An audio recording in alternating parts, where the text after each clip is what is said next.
Welcome to Common Sense Conservatism. I am Lincoln Chrysler. All thoughts and opinions are my own.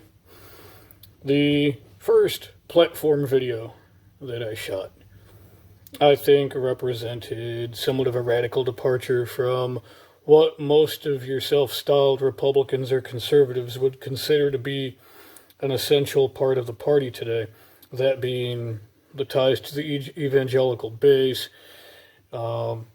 calling for the secularization of the party, taking religion out of politics in every way, shape, or form. It's kind of a radical move if you're a conservative. This is the other video that's going to be one of those. If you got through the last video, and if you still are picking up what I'm putting down by the time you're done with this one, I think we're going to be on good footing. The last video that I put out, the vertically shot one, about the ballots and everything to differentiate from the big ticket, horizontally shot stuff in the channel. I said I was going to tell you how you could provide for the defense of the nation and the security of America while cutting military spending. And today's going to be the day that we do that. So, if you take a look at any list of countries that have bases in foreign countries, the U.S. tops that list. We've got tens of them. Most other countries, no other country has as many, and most other countries just have their foreign bases and countries surrounding their own. And it might be for any number of reasons. The French have a bunch in Africa, and it's probably dating back to when they had colonized those places. Turkey's got a few, but they're places in the vicinity of Turkey. Some other countries, Italy, France, Britain, have some in the Middle East, but I think a lot of that has to do with NATO actions and taking part in our activities post 9/11. Russia has bases in other countries, but those countries used to be part of the USSR, and they're near Russia, so it just makes sense. The U.S., we've got bases everywhere, and we've had some of those bases for like 50, 60 years. We're still in South Korea. We're still in Germany. We're still kicking tons of money to Israel, and I'll get to that in a minute. But we've got these long-term investments in other countries' prosperity, defense, security, and I've been to some of these countries. I've served in some of them, and love Korea, love Germany. The people are great.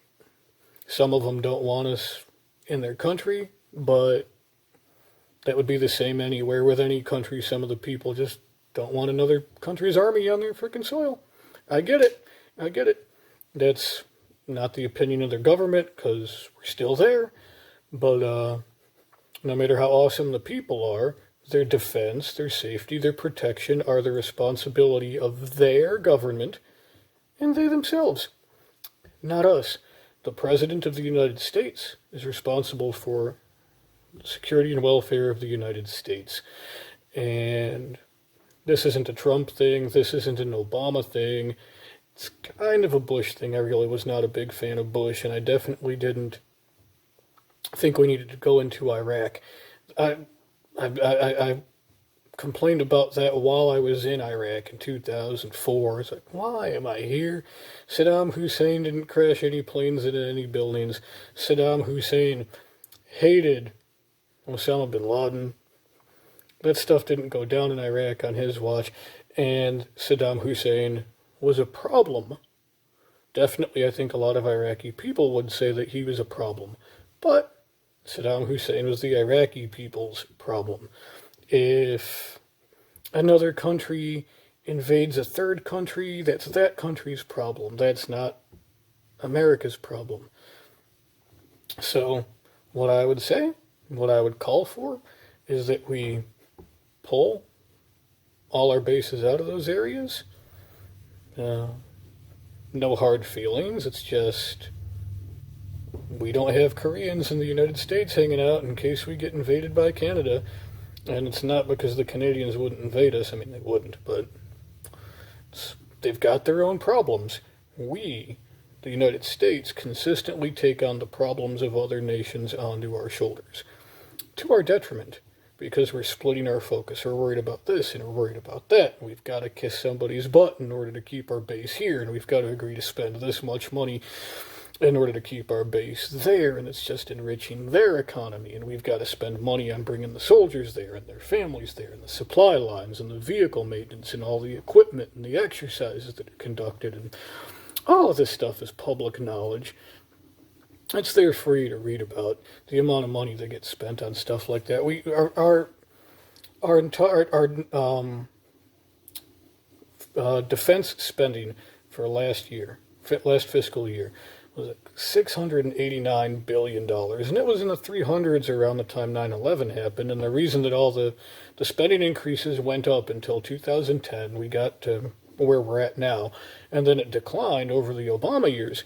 But it never even got close to sinking back as low as it had, because we're spending money on staying in Afghanistan. We're spending money on staying in Iraq. All these different defense contractors are just raking in dough. And everybody wants to be rich, right? But if you can be rich and say that it's patriotism, that's even better. Who doesn't love a patriot? But American tax dollars are getting spent on that. And people will say, oh, it's to strengthen the nation. I don't agree with that. I think that we need to pull back in, focus on what we need to focus on. A lot of that money could be spent on our own people. Hand in hand with that, foreign aid, the amount of money that we spend on other countries.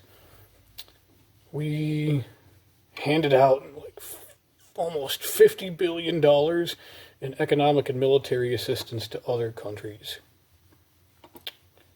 We could definitely find a better thing to spend $50 billion on within our own borders. We send money to Israel all the time. The Consolidated Appropriations Act 2019 for Israel has $3.3 billion in foreign military financing, $5 million in migration and refugee assistance for refugee resettlement. The Trump administration for fiscal year 2020 requested $3.3 billion in foreign military financing for Israel, and another $500 in missile defense aid. Like, why? It kind of goes hand in hand with the first issue, the religious issue, and I promise I'm not going to keep harping on that. There's better things to talk about, but we have strong ties to Israel because of the belief that they are God's chosen people. If you look around at what's going on in the world these days and what's gone on in the world overall, nobody's been chosen or favored by anything. Everybody's got their problems, but it's not our problem. And I think that, a lot of that has to do with, we don't want to say no to aid for Israel because that makes us look anti-Semitic. No, just taking on other people's problems. If we do those two things, we can take money away from areas in which the investments don't need to be made. All we're doing is making investments in other countries. Those countries can make those investments in themselves. And even if they couldn't, not our problem. And take care of our citizens, our people. Because that is the responsibility of the United States government, is to take care of the people the United States provide for their security. We shouldn't be spending a dime in some other country making them safe, taking care of them, when there's people on our streets that don't even have a blanket to roll up in at night. So that's where we're at. That's what I'm thinking. That and the other video are probably the most out there for a standard conservative or Republican. That probably the two most out there things I'm going to say.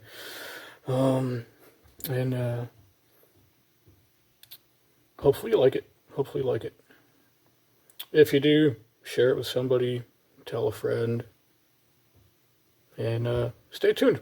Be talking about some social issues, immigration, LGBTQ relations, things of that nature.